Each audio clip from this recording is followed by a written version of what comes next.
You know that saying, don't meet your heroes? I'd like to propose a better one. Don't work for a man who introduces himself by bragging about how many people he's fired.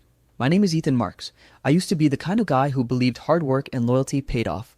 First in my family to graduate college, I got a business degree, wore my tie too tight, and walked into the corporate world thinking it was a meritocracy. Then I met Greg Hunter. Greg was a director of operations at BioX and Tech, a mid-sized but rapidly growing software firm in Chicago. I joined as a junior operations analyst, excited and hopeful, back when my biggest problem was whether the printer had enough paper. Greg changed all that. He was tall, charming, and had that smug CEO in the making smirk on his face 24/7. But behind that Rolex and buzzword bingo nonsense was a man who thrived on power trips. At first, I gave him the benefit of the doubt. I thought maybe his sarcasm was just dry humor. Maybe his bluntness was efficiency. But it didn't take long before his true nature leaked through every email and meeting room. Ethan, are you trying to be this slow, or is this just natural talent? Remind me again who hired you. I don't pay you to think, I pay you to follow instructions. The first few months were rough. I got yelled at for other people's mistakes. He'd schedule meetings and never show. Then he'd call me lazy for not being prepared for surprise deadlines. I started doubting myself, drinking more coffee than water and wondering if maybe I was just bad at this job. But here's the twist: I wasn't. I started documenting things. I made spreadsheets and folders filled with project breakdowns, timelines, Greg's erratic changes. I noticed a pattern. He stole credit, pushed blame, and manipulated people into covering for him. It was like a game to him, keep everyone stressed, so no one had time to notice he did almost nothing himself. Then came the screw up. A massive client, a healthcare analytics firm, was threatening to back out due to poor deliverables and missed integration deadlines. I had warned Greg in emails. I flagged it in team meetings. I even made a 17-slide deck explaining the risks. He ignored me. When it exploded, he called a company-wide meeting not to fix a problem, but to publicly blame me. He dragged my name through mud. I was humiliated. The CTO looked shocked. The HR rep just frowned. I was too stunned to defend myself, and Greg knew it. That night, I went home and stared at my laptop until 3 a.m. Something in me snapped. I knew two things. I couldn't keep working under him. I wasn't going to quit. I was going to beat him, not just survive him, not just move on. I was going to take everything he thought made him untouchable, the title, the salary, the respect, and rip it right out from under him. I was going to take his job. And then I was going to make him wish he'd never heard my name.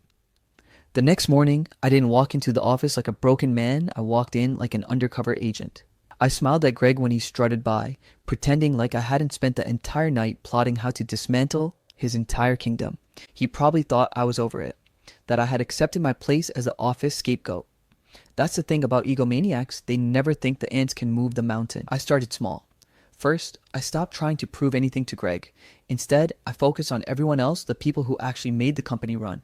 The quiet devs, the overworked analysts, the exhausted managers. I helped out with little things: reformatting reports, fixing Excel macros, organizing client feedback. I didn't make noise, I made impact. Slowly, they started to come to me before going to Greg. Why deal with a micromanaging narcissist when the quiet guy from the corner cube actually listened and got things done? I also rebuilt my reputation with the executive team, one subtle move at a time. The CTO, Dinesh, was a sharp guy, all logic, no politics.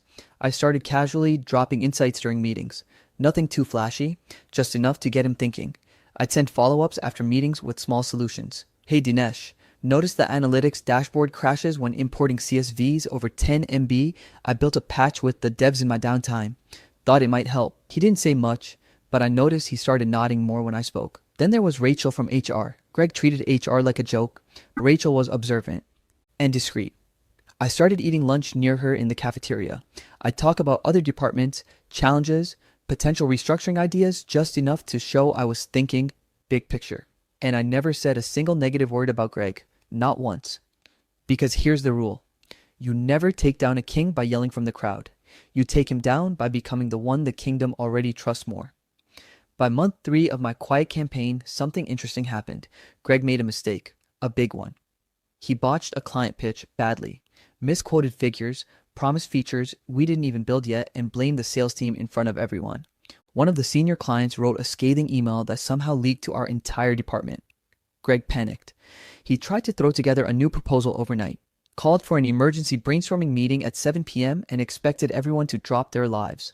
Half the team bailed, but I stayed.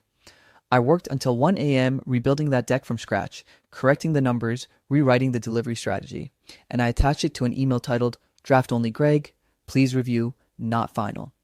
Then I accidentally CC'd the VP of operations. Greg submitted it, as is the next morning.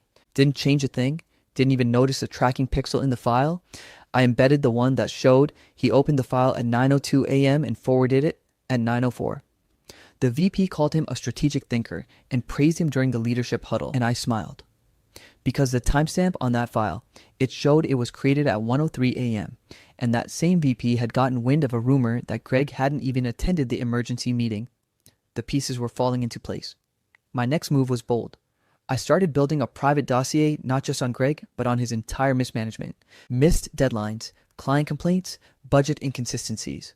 I cross-referenced it with performance metrics, HR feedback, and meeting records. It was detailed, it was organized, and it was bulletproof. But it wasn't time to use it, not yet. The final strike had to come when no one could deny it. Until then, I focused on one last key area: mentorship. There was a junior analyst named Zoe Smart, underutilized and ignored by Greg because she wasn't loud or flashy. I took her under my wing, helped her run models, walked her through dashboard optimizations, let her present during my slots. One day she asked, "Why are you helping me so much?" And I said, "Because one day I'll need people I can trust when this place finally wakes up." She didn't ask more, but she smiled like she understood exactly what I meant. By the end of that quarter, Greg still had his title, still strutted in late, barking orders and taking credit. But something had shifted. People didn't laugh at his jokes as much. They glanced at me in meetings, sent me Slack messages asking for advice.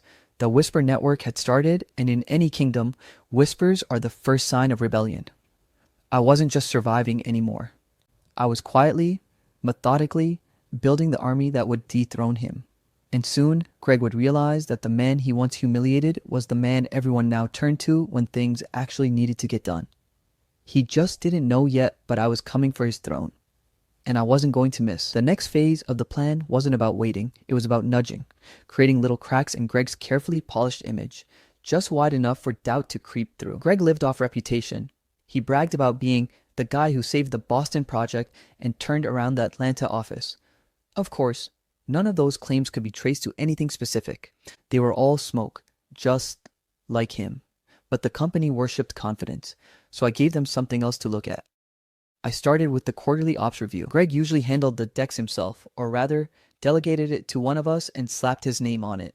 This time, he dumped it on me late on a Friday with the note. So, need slides by Monday, clean, flashy, idiot-proof.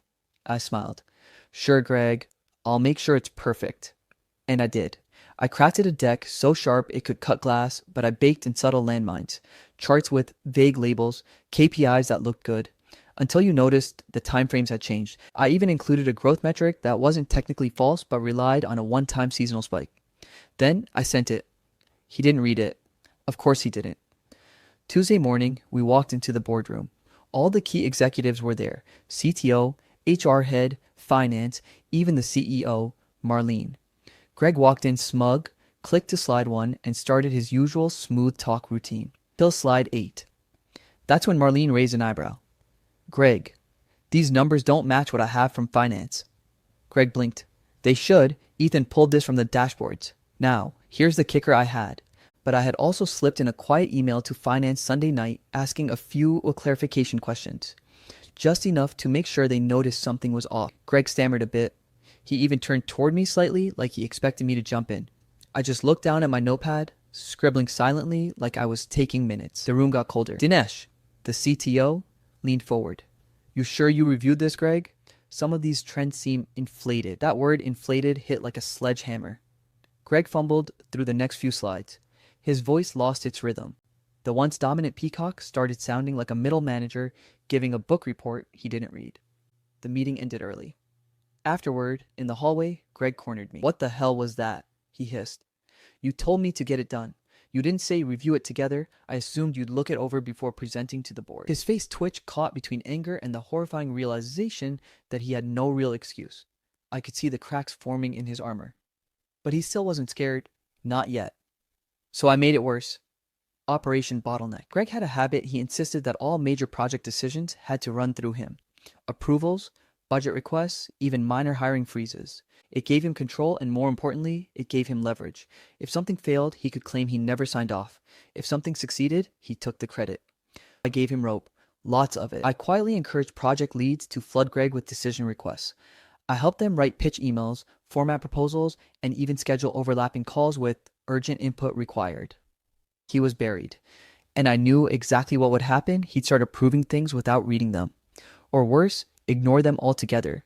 And that's when I let a few low-risk tasks go sideways. Nothing major, just enough that people started whispering, "Why didn't this get flagged sooner?" I thought Greg was on top of this. I sent this to him 2 weeks ago. The best part? I wasn't the one saying anything. I was just around, listening, offering help when needed, picking up pieces quietly. By month 4, people had stopped asking Greg for input entirely.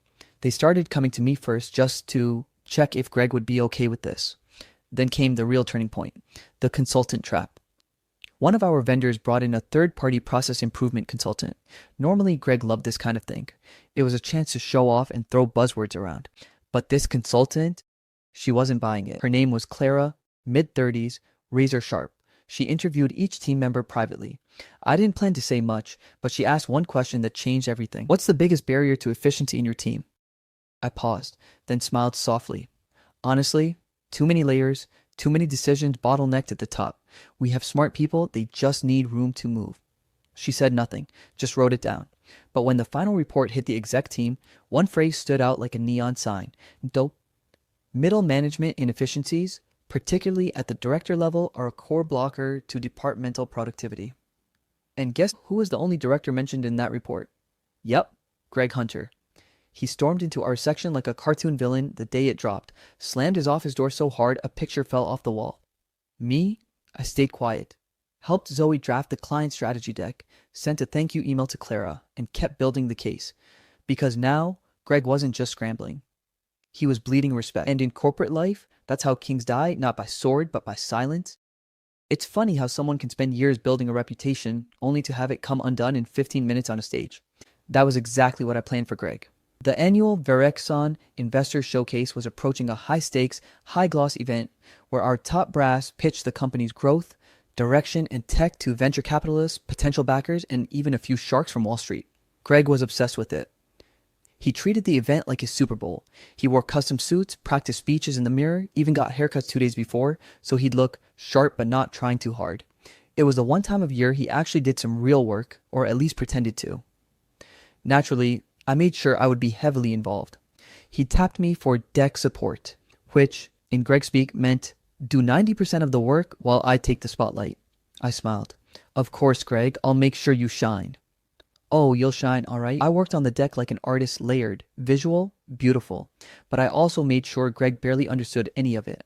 I used subtle language, tweaks, and charts that only made sense if you actually understood the back-end ops data, which, spoiler alert, Greg absolutely didn't. I even used terms he often misquoted just to bait him. Instead of saying API stability, I wrote throughput elasticity. Instead of net retention, I labeled it cumulative churn exclusion. It was all technically accurate, but I made sure it sounded flashy enough that Greg wouldn't question it or worse, try to fix it. Then came the pièce de résistance, the demo. This year, Greg insisted on including a live walkthrough of our newest internal tool, vFlow, an AI-powered dashboard we built for enterprise logistics. It was still in beta. The devs weren't sure it could handle a real-time demo in front of 100 people. But Greg wanted impact, so I gave him impact. Behind the scenes, I met with Lucas, one of our back-end engineers. The guy hated Greg with the heat of 1,000 suns. I didn't even have to ask, I just explained the plan. "Let me guess," Lucas grinned. "You want the tool to look polished? Until it doesn't?" "Exactly. Give it just enough rope." He nodded. "I can time a memory leak. It'll look fine for the first 3 minutes. After that, you'll get a full system freeze." Beautiful. Showcase day. Greg walked onto the stage like a game show host, grinning wide, oozing charisma. The lights, the clapping, the branded LED displays, all of it fed his ego like gasoline on a fire. I stood off stage, backstage headset on, heart pounding, every detail running through my mind like chess moves. He began his speech, pacing the stage. He butchered a few terms already, but no one noticed. The crowd was too busy admiring the presentation visuals and sipping overpriced coffee. Then he said the line, "Now, let me show you what Verexon is really made of." He clicked. The dashboard appeared, smooth, sleek, responsive. First minute, perfect. Second minute, a little delay in one of the charts. Greg chuckled. Guess the AI's feeling shy today? Laughs.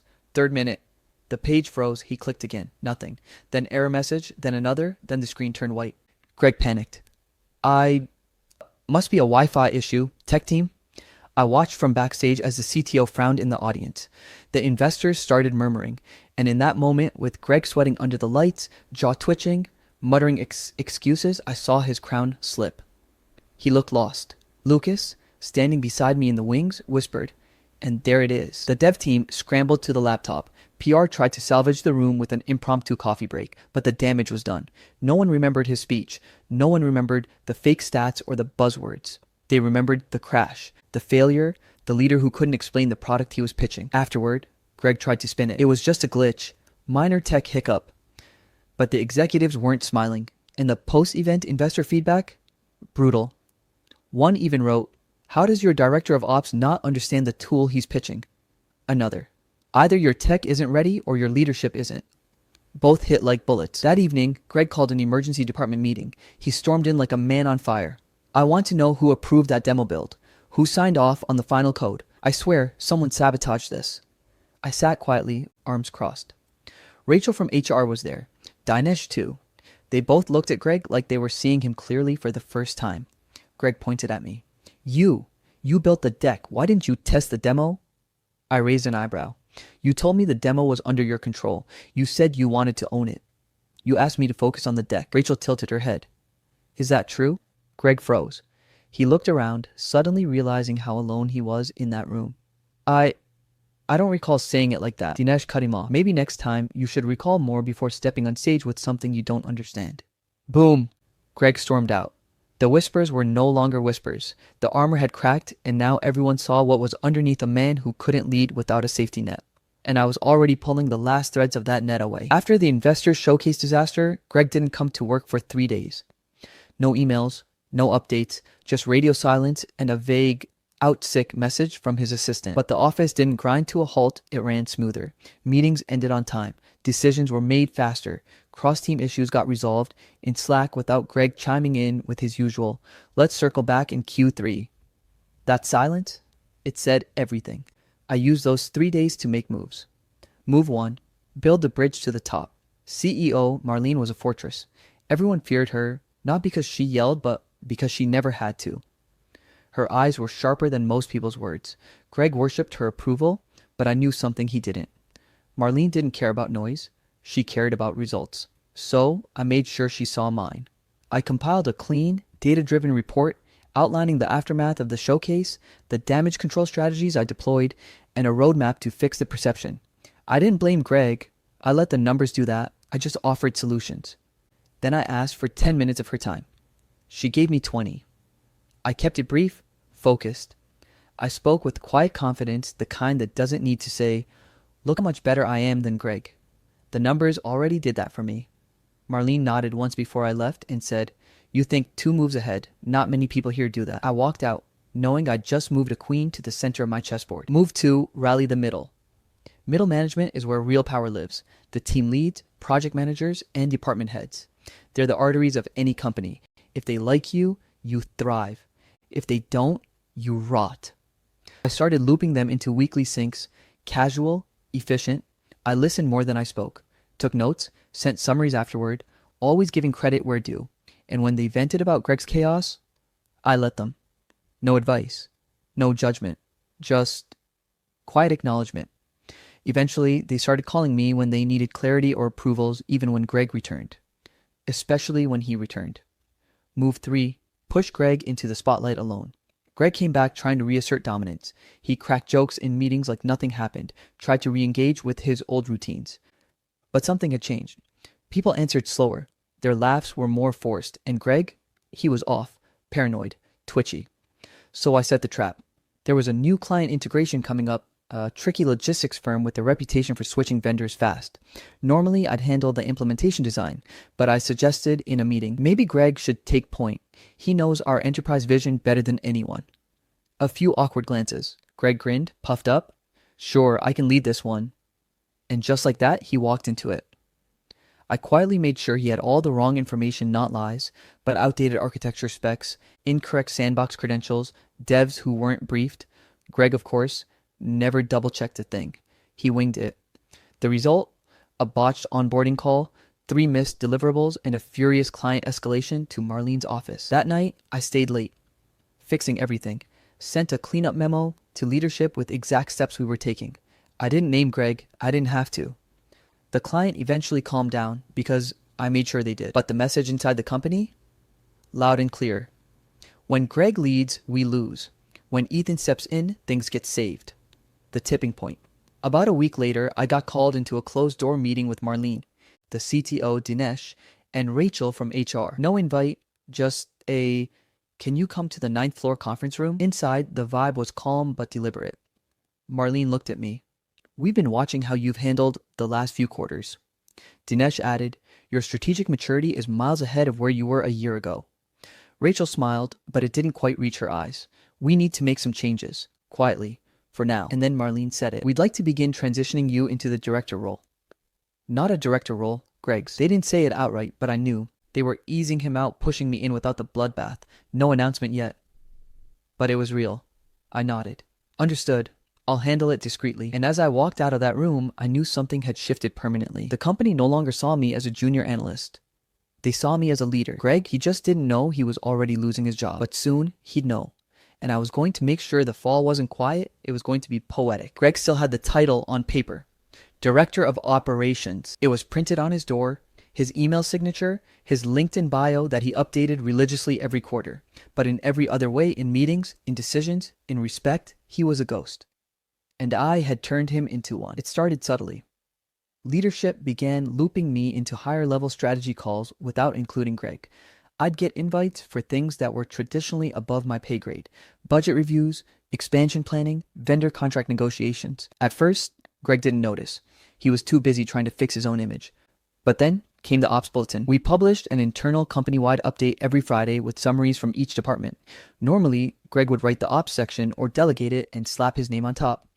This time, I got a Slack from Rachel. "Hey, Ethan, think you could take over the Ops summary this week? Marlene thought you'd give a clearer picture." I wrote it. Clean, direct, honest. No fluff, just data, updates, and next steps.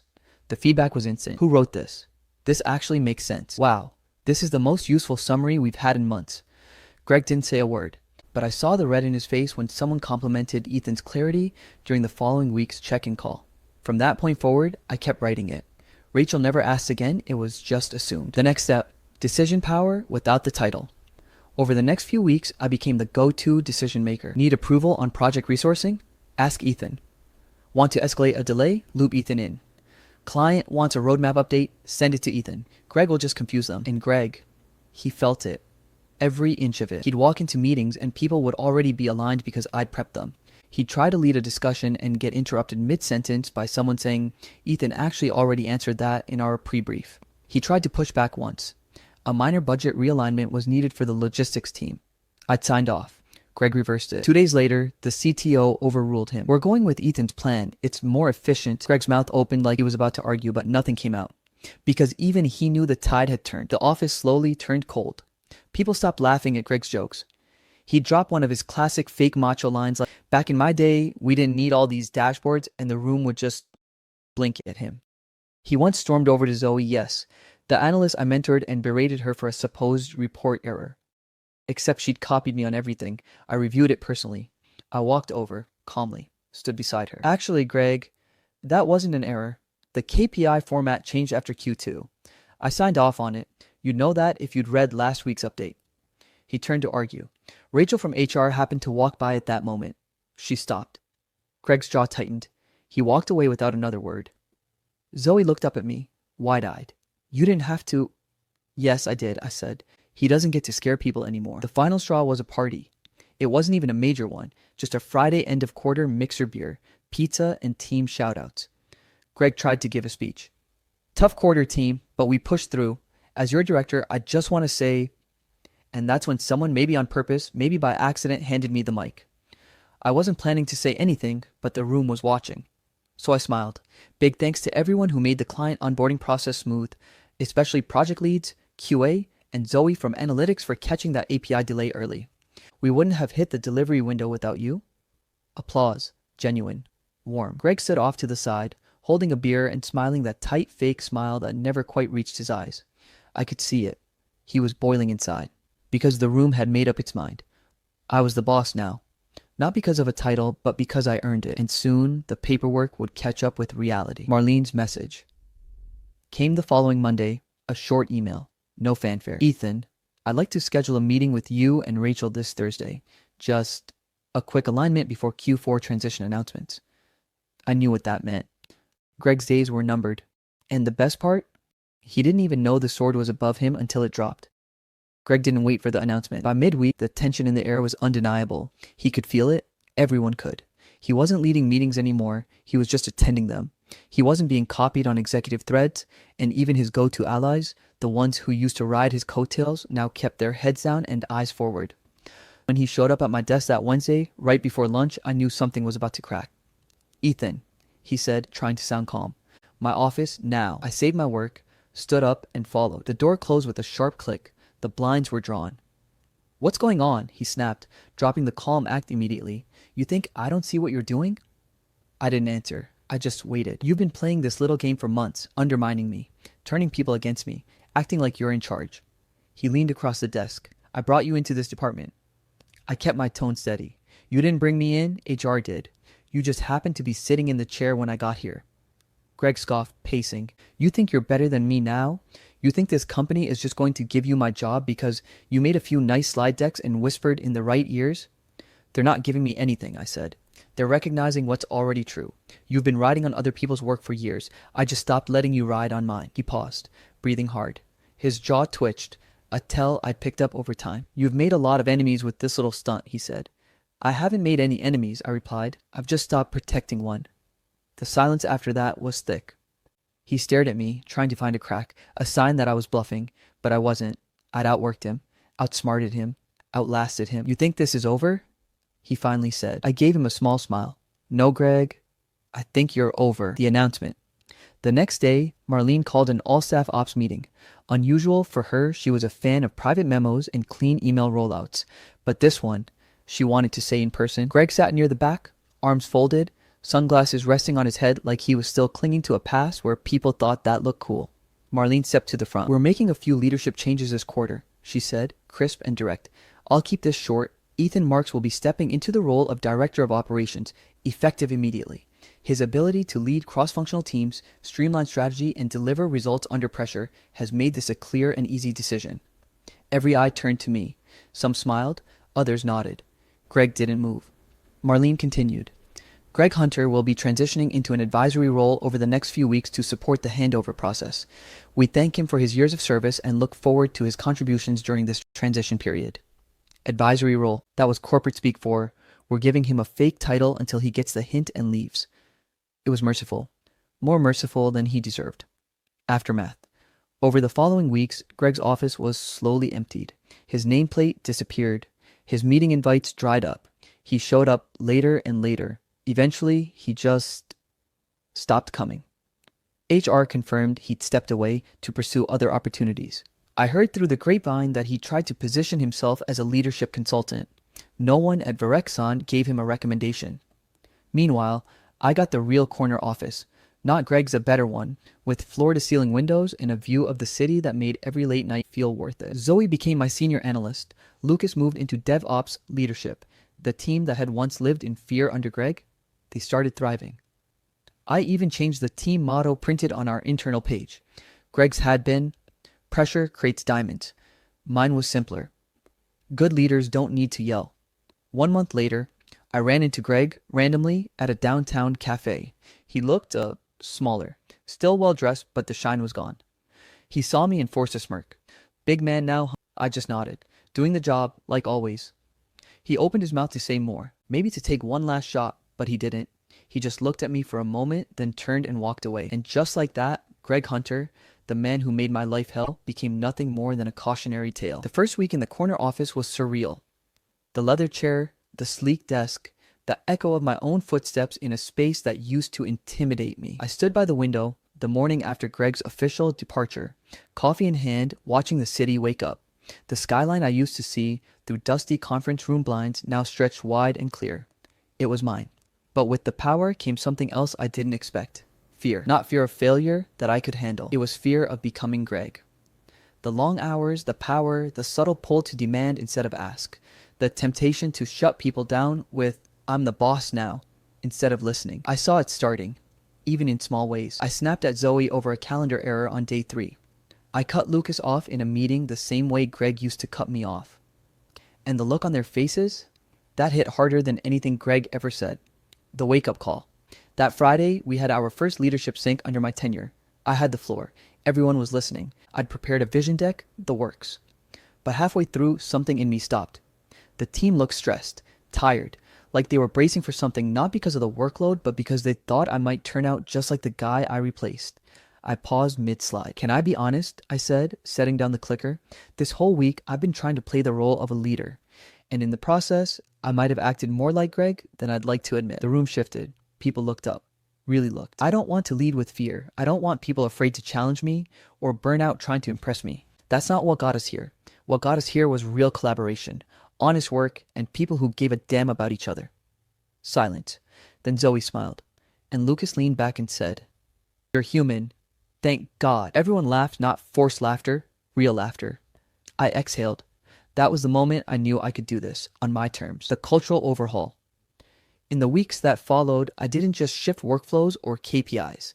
I started changing the culture. I killed off the Sunday night Slack expectation Greg had normalized. I created a "you spoke, we listened" segment during our Friday wrap-ups where anonymous feedback would actually be addressed. I started taking coffee walks with team members instead of performance reviews in stiff glass rooms. And most importantly, I asked questions. What's frustrating you? What do you love about your role? What's one thing you wish Greg never did that I should never do? The answers stung at times, but they made me better. One intern said, "Greg made you feel like you were one mistake away from being invisible. You make us feel like we're one idea away from being heard." I almost teared up at that. The temptation. But even with all that growth, the temptation was always there like a ghost in the hallway. I got an email from legal. Greg had filed a formal complaint against the company claiming wrongful demotion, reputational damage, and manipulation by a subordinate. It was laughable, but part of me wanted to retaliate. I had files, emails, records of toxic behavior that would bury him publicly. Marlene called me into her office. "We can crush this if you want," she said, "or we can let it die." The board already laughed it out of the room.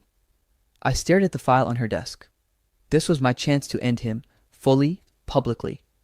But I surprised myself. "Let it die," I said. "He's already lost everything that matters." And I meant it. The mirror test? That night, I looked at myself in the mirror. I still wore the same clothes. Still lived in the same apartment, but I felt different. Not just stronger, calmer, more grounded. Greg had power and used it to control. I had influence, and I was learning to use it to uplift. There's a difference, and it's everything. By the end of my 3rd month as VP, things were thriving. Turnover, down 60%.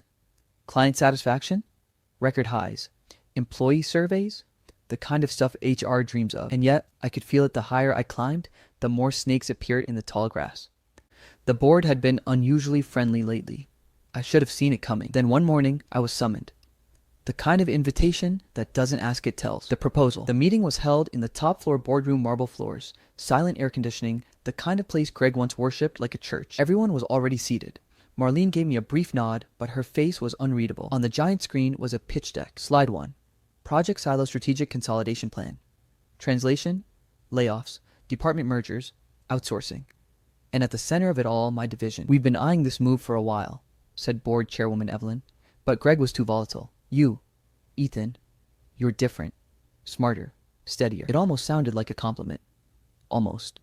"You've built trust," she continued, "and that's why we need you to lead this. If the team hears it from you, they'll accept it." My stomach turned. Because I knew exactly what this was, a smiling execution order in PowerPoint form. The knife in my hand. They wanted me to betray the team I rebuilt. To look Zoe, Lucas, Priya, all of them in the eye and tell them that the culture we worked so hard to fix was being sacrificed for shareholder happiness. "We're offering generous severance," Evelyn said, "and this will significantly boost quarterly margins. You'd have the board's full support and a Guaranteed promotion. I sat there, silent, staring at the folder they slid across the table. Inside were names, faces, people. I wasn't holding a proposal, I was holding a knife. The choice. That night, I didn't sleep. I kept seeing their faces, my team lit up in conference rooms, laughing over coffee, staying late to finish something they believed in. This wasn't just a job to them. It wasn't just a job to me. But the pressure was real. Say no and I risk being replaced. Again, quietly, no drama, just erased. Greg would have jumped at this. He lived for numbers and power. But I remembered what Luke once said to me. The culture you saved us from, that's the thing you're protecting now. Don't forget. I didn't. Drawing the line. At the follow-up meeting, I walked in with a binder of my own. Not a counterattack. A solution. I'm not gutting this team, I said, but I am open to optimizing if and only if it doesn't destroy what we've built. They tried to push back, but this time I pushed harder. If you force this, I walk, publicly, and let the world know that the new era of leadership you bragged about was a lie. It was a bluff, but it worked. We negotiated a scaled-back plan, some restructuring, 0 layoffs, some roles shifted, but no one left behind. They hated it, but they signed it. The aftermath. Word got out in the company that I'd fought for them. I never confirmed it. Didn't need to. The way people looked at me changed. More than respect, it was loyalty. We were building something rare, a workplace people didn't just tolerate but believed in. I realized something. Taking Greg's job wasn't the win. Keeping my soul while doing it was. And in that boardroom, with all their suits and projections, I proved that leadership isn't about wielding power, it's about protecting people from it. It started with a LinkedIn notification. Greg Holloway viewed your profile. I laughed at first, classic Greg stalking from the shadows, still bitter I took his throne. But then came the emails, not to me, to our clients, to our partners, to the board. Everywhere I turned, Greg's name popped up like a bad rash. He wasn't just watching, he was planning something. The undercut. One of our major clients, a tech firm we'd been nurturing for months, suddenly ghosted us mid-negotiation. The deal was practically inked. Then, radio silence. 2 days later, I saw the announcement. Catalyst Solutions partners with Holloway Strategies for exclusive rollout. Greg. He'd started his own consultancy, flashy branding, fast-talking sales reps, and a disturbing number of former employees from our company. In clients, he was poaching them. The same man who once mocked me for being too soft was now cozying up to our entire network like some sleazy used car salesman in a tailored suit. When the board got nervous, it didn't take long for the board to panic. Maybe we were too quick to burn that bridge, Evelyn murmured in one meeting. Marlene caught my eye. She didn't say it out loud, but I saw it. They were considering bringing Greg back. Not in my position. No, that ship had sailed. But in a consulting role. External strategy oversight, they called it. Corporate speak for, if Greg whispers, we listen. I wanted to punch a wall. I had bled for this company, cleaned Greg's mess, built a culture from ashes. And now they wanted to hand him the matches again? The counterattack? I didn't scream. Didn't storm out. I strategized. Greg's game was chaos. Mine was precision. Step 1. I gathered every documented complaint, policy violation, and shady deal Greg ever touched while he was employed here. HR had tried to bury some. I dug them up. Step 2. I assembled testimonials from Zoe, Lucas, even middle managers who had previously stayed quiet. Each account painted a picture of a man driven by ego and control. Step 3. I leaked nothing, yet. Instead, I walked into the next board meeting with a dossier titled Holloway, Risk Profile, Internal History, External Behavior, and Legal Liabilities. I laid it on the table, calm, direct. I won't stop you from bringing him back, but when he tanks your reputation and the lawsuits start rolling in, this will be Exhibit A. Silence. Then Marlene, who hadn't smiled in weeks, cracked the faintest grin. Greg's next move. That same night, I got a call from an unknown number. Greg. His voice had that smug, grating tone I hadn't missed. You really think you've won, don't you? He said. No, Greg, I replied. I know I have. You just haven't figured it out yet. He scoffed. Enjoy your little fiefdom while it lasts. I've got eyes everywhere. Click. Typical Greg threat without teeth. But I knew better. He wasn't done. An unlikely ally. A week later, a package arrived at my apartment. No return address. Inside, a flash drive and a handwritten note. I never liked you, Ethan, but I hate Greg more. Use this wisely. K. It clicked. Kieran, Greg's former assistant, The one he screamed at during that elevator incident. The one he made cry in front of an entire floor. I plugged in the drive. Inside were recordings, screenshots, voicemails. Proof that Greg wasn't just poaching clients, he was violating NDAs, bribing employees, and even threatening a junior exec's visa status to force a defection. It was nuclear. The line. Greg didn't see coming. I didn't go to the board. I went to legal. Our legal team, who had stayed neutral all this time, finally saw the writing on the wall. We filed a cease and desist, a formal complaint, and began building a case for criminal charges, not just civil. Within days, Greg's name started disappearing from the mouths of the board. By the end of the week, his LinkedIn had gone silent, and by the following Monday, I got word he was stepping away from his firm indefinitely due to personal matters. Greg, take your personal matters somewhere far, far away. Victory tasted sweet for a moment. Greg was out of the picture. His new company circling the drain, the board back in my corner. I could finally breathe until the whispers started again. Not about Greg. About me. The email that shouldn't exist. It started with a forwarded message from HR, anonymous sender, no subject line, but the attached file, an internal email I had written months ago venting about the board, complaining about a few senior managers dragging their feet, even jokingly calling one of our VPs a walking LinkedIn post. It was meant for one person only, Zoe. Yet, here it was, floating around the company like a smoking gun. And within hours, I got the call. We're opening an internal review, Ethan. You'll remain active, but we're taking this seriously. Seriously? After everything I just handled? Zoe's silence. I stormed into her office. She was at her desk, calm, typing something like nothing had happened. You forwarded my email? She looked up slowly. No, my stomach dropped. Not because I didn't believe her, but because I did. Then who? The rookie with the smile, Jason.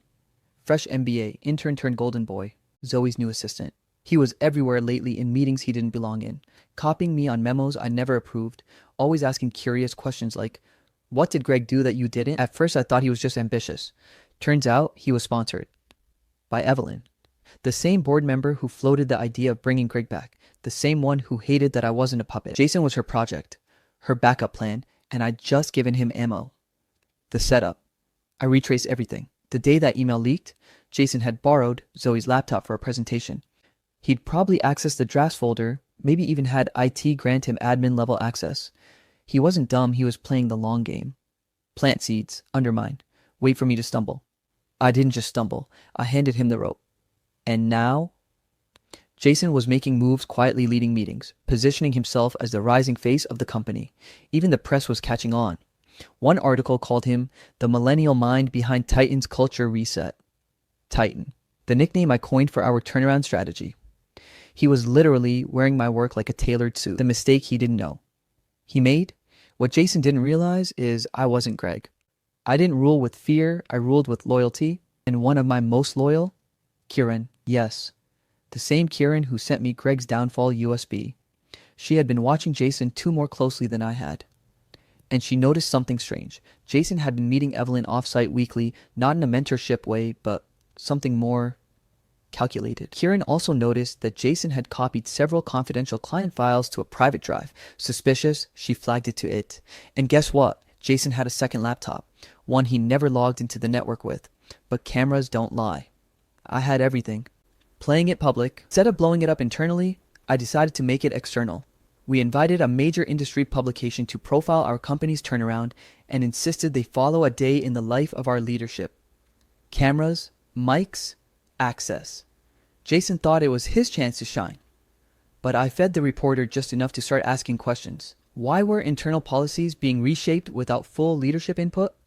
Why were client files being handled outside secure channels? Why was Evelyn's protege pushing for vendor changes, favoring her own acquaintances? By the end of the day, the reporter didn't have a puff piece, they had a bombshell. The fallout.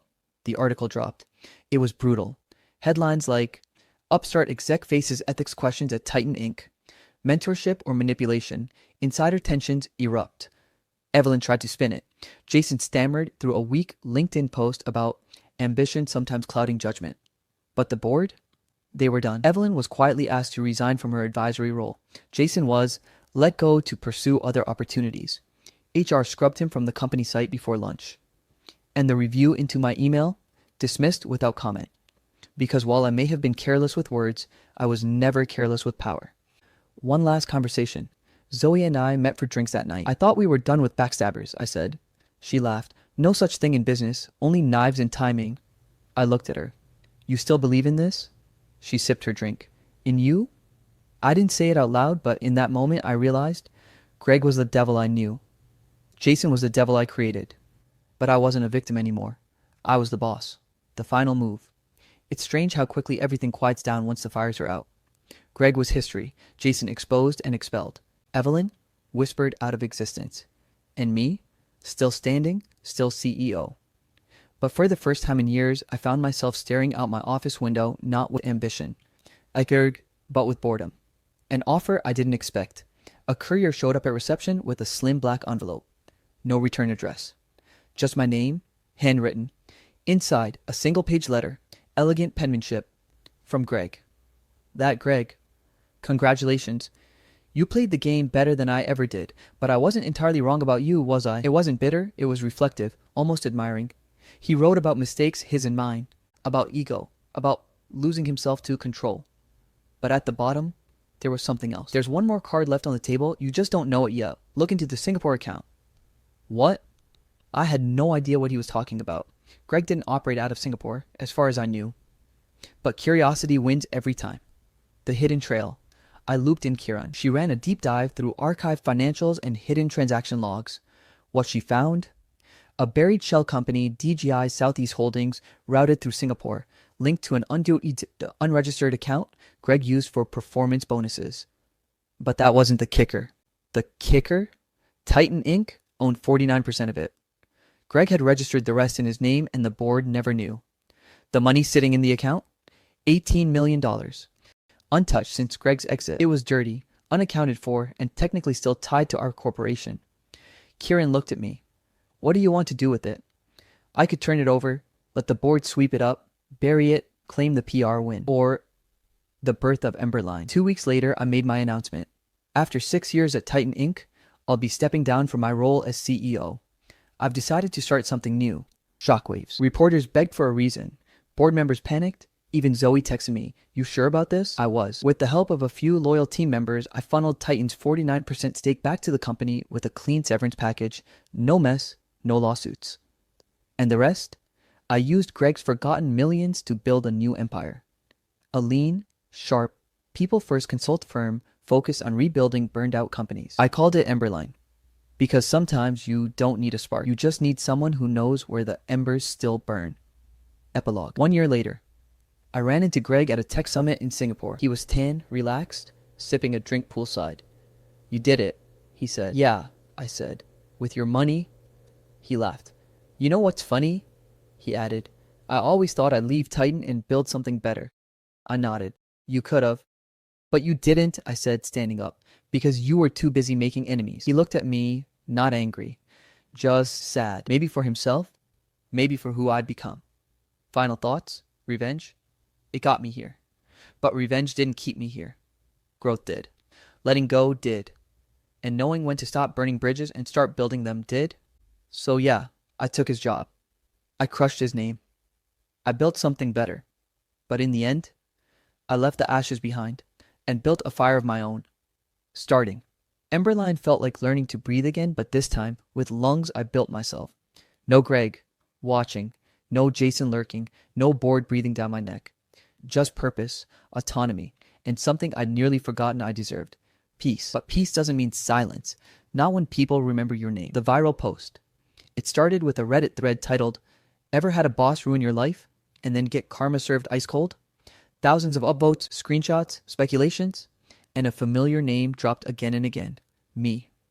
It wasn't mine, I never posted it, but someone else knew my story, or parts of it. Enough to piece together Greg's fall, Jason's disappearance, and my sudden rise. Zoe forwarded me the link. You're kind of a folk hero now. Congrats, legend. I laughed. I didn't feel like a hero. But I didn't hate it. Jason's return. Sort of. One quiet morning, Kieran knocked on my office door. You're going to want to see this.